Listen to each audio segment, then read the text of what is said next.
نحمده ونصلي على رسوله الكريم اما بعد فاعوذ بالله من الشیطان الرجیم بسم اللہ الرحمن الرحیم۔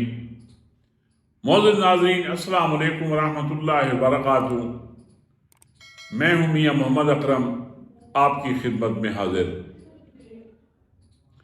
ناظرین، علماء حق کی ایک گھڑی بھی آپ کو نصیب ہو جائے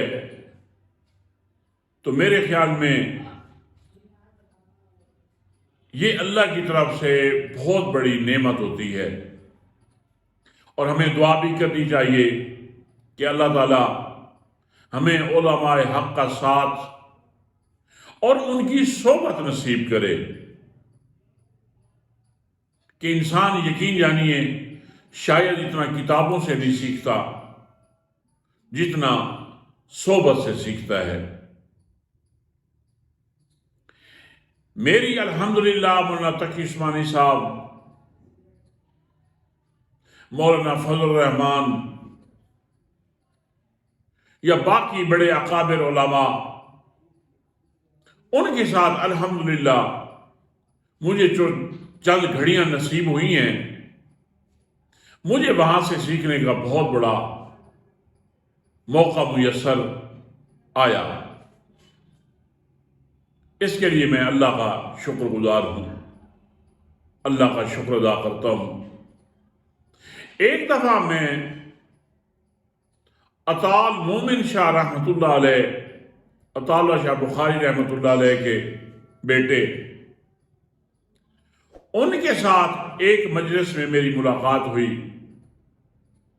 ان سے اور اطال محسن شاہ صاحب سے، اطال محسن شاہ رحمۃ اللہ علیہ، ان سے بھی میرا پرانا تعلق تھا جب میں گورنمنٹ کالج ملتان میں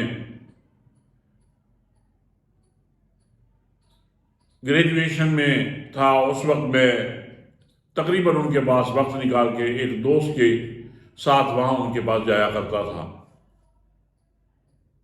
تو ایک دن میں نے اطال مومن شاہ صاحب، جن سے میری ملاقات ہوئی ایک مجلس میں، تو میں ان سے میں نے گزارش کی کہ حضرت مجھے کوئی نصیحت فرمائیے۔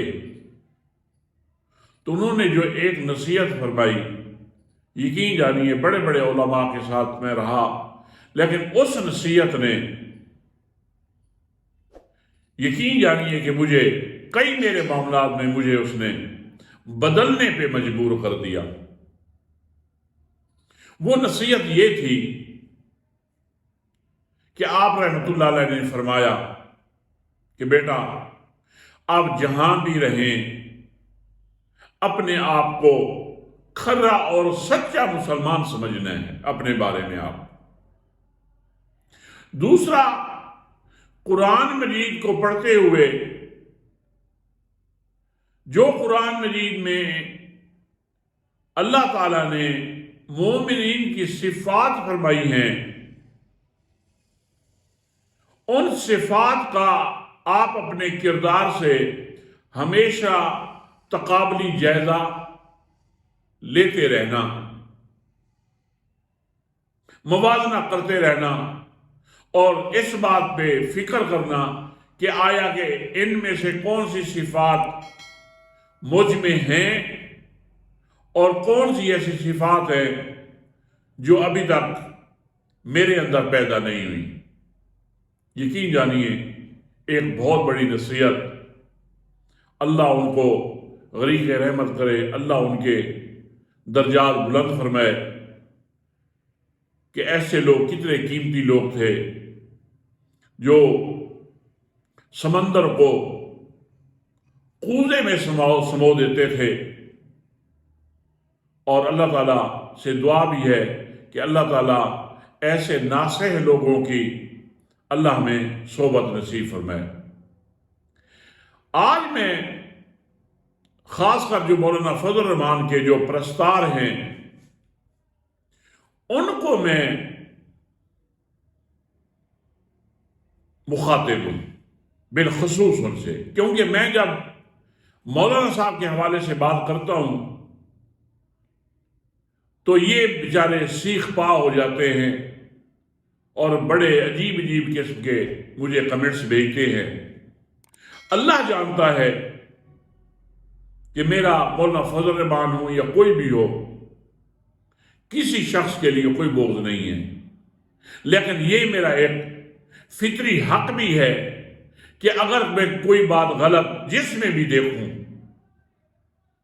اس کو میں ہائی لائٹ ضرور کروں گا، اور کسی کے بھی برے فعل سے نفرت یہ انسان کا بنیادی حق ہے، فطری تقاضے ہے، یہ فطرت پہ ہے کہ انسان ہمیشہ جس میں جو چیز دیکھتا ہے اس کو وہ ایکسپوز ضرور کرتا ہے۔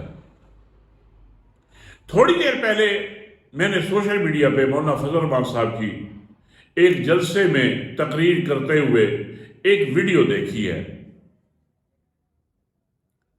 اس میں حضرت نے ایسی دو باتیں کی ہیں، ان کا میں آپ لوگوں سے کہتا ہوں کہ آپ ذرا اس پہ اللہ کو حاضر ناظر جان کر، کسی کی فیور میں نہیں، مسلک پرستی کی بنیاد پر نہیں، شخصیت پرستی کی بنیاد پر نہیں،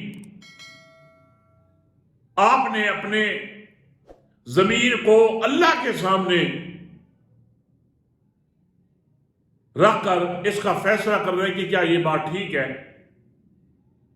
پہلی بات انہوں نے یہ فرمائی کہ اس وقت جو چین، پاکستان اور چین کی دوستی، اس کی کئی انہوں نے مثالیں دی کہ اس طرح کی پاکستان اور چین کی دوستی تھی، لیکن اب وہی چین جو ہے وہ یہ کہہ رہا ہے کہ میں اس بات سے خوف زدہ ہوں کہ اگر پھر سے یہ عمران خان آ گیا اقتدار میں تو ہمارا سارا پیسہ جو ہم پاکستان میں انویسٹ کرنے والے ہیں وہ سارا کا سارا ضائع ہو جائے گا۔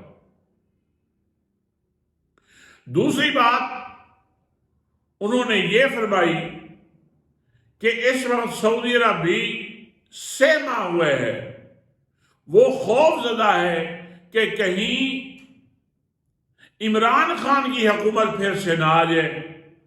ہاں البتہ جس کو چور کہتے تھے، لٹیرا کہتے تھے، نواز شریف اگر آ جاتا ہے تو اس کے لیے میں سعودی عرب کہہ رہا ہے کہ ہم اس کو پیسے بھی دیں گے، اس کے ساتھ تعاون بھی کریں گے۔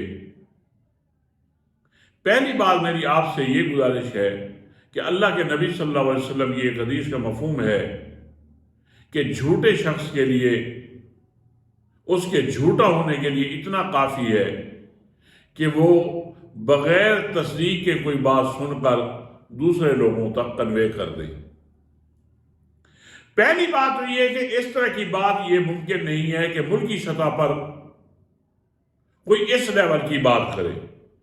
اگلی بات، جس طرح یہ صفائی پیش کر رہے ہیں میاں نواز شریف صاحب کی، ان کو تو عدالتوں نے ڈکلیئر کیا ہے کہ یہ مجرم ہے، یہ بھگوڑا ہے،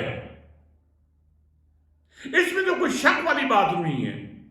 اور کچھ نون لیگ کے لوگ بھی جو ہمارے قریبی سمجھے جاتے ہیں، یقین جانیے وہ بھی کہتے ہیں کہ اس میں تو کوئی شک بھی نہیں ہے کہ انہوں نے کرپشن کی ہے، ملک کو لوٹا ہے۔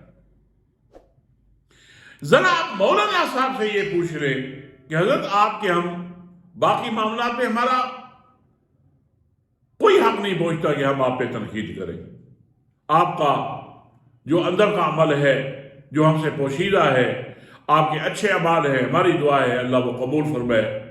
ہم آپ کے عالم ہونے پہ کوئی شک نہیں کرتے، ہم آپ کے باقی معاملات میں یہ بھی سنتے ہیں کہ 5 وقت کے نمازی ہیں، تہجد گزار ہیں، ہمیں اس سے کوئی سروکار نہیں، نہ ہم اس پہ بات کرتے ہیں کیونکہ یہ آپ کا اور اللہ کا معاملہ ہے، نہ ہم بدگمانی کرتے ہیں آپ کی۔ لیکن ایسی باتوں کا آپ سے ہم جواب ضرور مانگیں گے کہ آیا کہ کس بنیاد پہ آپ نے کہہ دیا؟ کیا یہ عالم کی شان ہے کہ وہ جھوٹ کا مرتکب ہو؟ ہم تو اکابرین کی طرف ہم نے جانا ہے، جو ہمارے بڑے ہیں ان کی طرف جانا ہے۔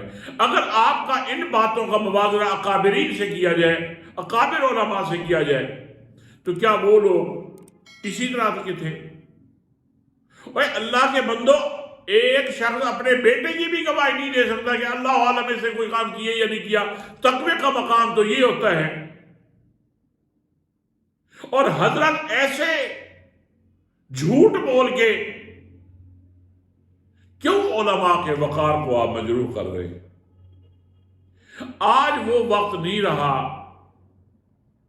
سوشل میڈیا کا دور ہے کہ آپ 2 نمبر کسی کا چورا بیچ کر آپ اپنے مفادات حاصل کر سکے۔ اب یہ ممکن نہیں رہا۔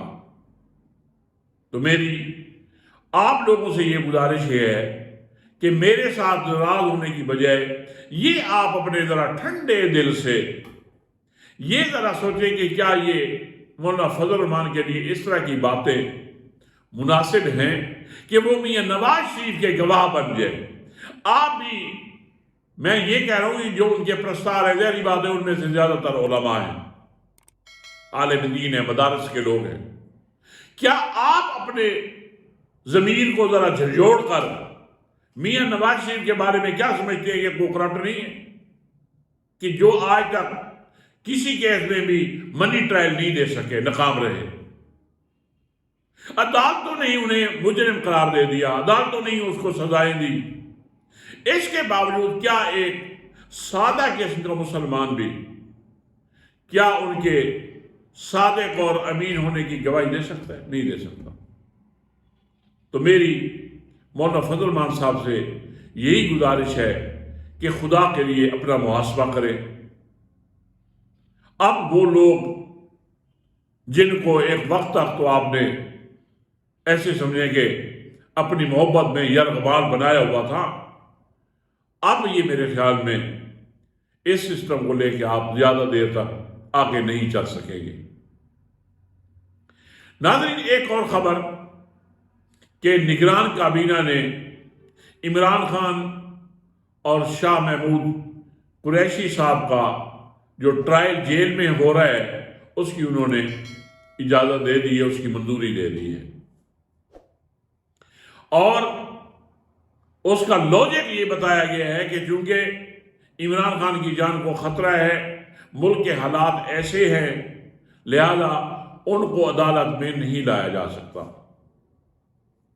میری کابینہ سے گزارش یہ ہے کہ آپ کا حال یہ ہے کہ جیسے ہم بچپن میں ہم چھوٹے ہوتے تھے، بچپن میں تھے تو ہم کہتے تھے نا، آئے سکول کھیلیں، تو پھر کوئی بچہ سکول کا ہیڈ ماسٹر بن جاتا تھا، کوئی ٹیچر بن جاتا تھا، کوئی پی این بن جاتا تھا۔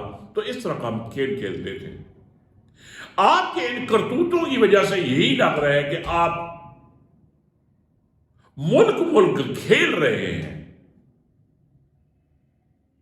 اور ایک بہت بڑا عوام کے ساتھ اور ملک کے ساتھ کھلواڑ کر رہے ہیں، بلکہ کہ جب عمران خان کو 4 گولیاں لگی وزیر آباد میں، اس حالت میں کہ جب وہ انجرڈ تھے، ان سے چلا نہیں جاتا تھا، ان دنوں میں بھی ان کی بار بار کورٹس میں اپیل کرنے کے باوجود کہ ہمارا آن لائن بیان لے لیا جائے، ہمیں مہلت دی جائے کہ جب تک ہم ٹھیک نہیں ہوتے، آپ نے ایک نہ سنی، اور اسی حالت میں اس شخص کو آپ عدالت بلاتے رہے۔ اس وقت یہ بتائیں کہ اس وقت کیا سیکورٹی رسک نہیں تھا؟ کیوں آپ جس طرح کی کابینہ ہوچے کنڈے کر رہی ہے، یہ اسی طرح ذلیل سمجھی جا رہی ہے، ذلیل اور رسوا ہو رہی ہے۔ اب یہ قوم میچور ہو چکی ہے اللہ کے فضل سے، وہ اب سب کے کرتوت جاننے لگی ہے۔ لیکن عجیب تماشا ہے کہ جناب وہ سیکورٹی رسک ہے، اس وجہ سے ہم جناب ان کو جیل کے اندر ہی ٹرائل کی ہم منظوری دیتے ہیں، جیل کے اندر ہی ٹرائل ہوگا۔ یاد رکھیں، آپ سے کچھ بھی نہیں ہو پائے گا۔ جن مقاصد کے لیے آپ کوششیں کر رہے ہیں، جو آپ کے مذموم مقاصد ہیں، جو آپ کے مکر اور ہیلے ہیں، اللہ جو ہے وہ خیر الماکرین ہے، آپ جیسے مکاروں کے سے بڑھ کر وہ تدبیریں کرنے والی ذات ہے۔ بس یہی ناظرین سے بھی گزارش یہی ہے کہ ہم اپنے ملک کے لیے دعا کریں کہ یا اللہ اس ملک کی اللہ حفاظت فرمائے، ظالموں کے شکنجے سے اس ملک کو بھی اور عوام کو بھی بچائے، اور جو لوگ رائے حق پہ ہیں، جو لوگ اس ملک کے ساتھ مخلص ہیں، اس قوم کے ساتھ مخلص ہیں، یا اللہ ان کو اقتدار نصیب کر۔ یہ ہماری دعا ہے، کیونکہ اس وقت جو حالات ہیں، ہماری معیشت بھی بری طرح پٹ چکی، ہماری خارجہ پالیسی بھی بری طرح پٹ چکی، بلکہ ایک تصویر دیکھی میں نے جہاں پہ OIC کے اجلاس میں جو ہمارے کاکڑ صاحب ہیں، آخر پہ کہیں سارے جو اسلامی ملکوں کے جو سربراہ ہیں ان کے ساتھ جو تصویر آئی ہے، سب سے آخر میں کاکڑ صاحب کھڑے ہیں۔